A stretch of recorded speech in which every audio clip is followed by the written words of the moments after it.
मासे खस्थ' मोनगोन नोंलाय देग्लायलाय मासे खस्थ' मानसि दासान्दि आयै खस्थ'बाथ' ओरै रुवा ओंखाम थफ्ला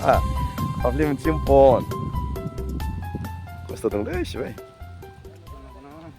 आंनि जिउआ गाब्रबाय दुखुनि हाखराव आंनि जोनोमा गबनांबाय दुखुनि लैथोआव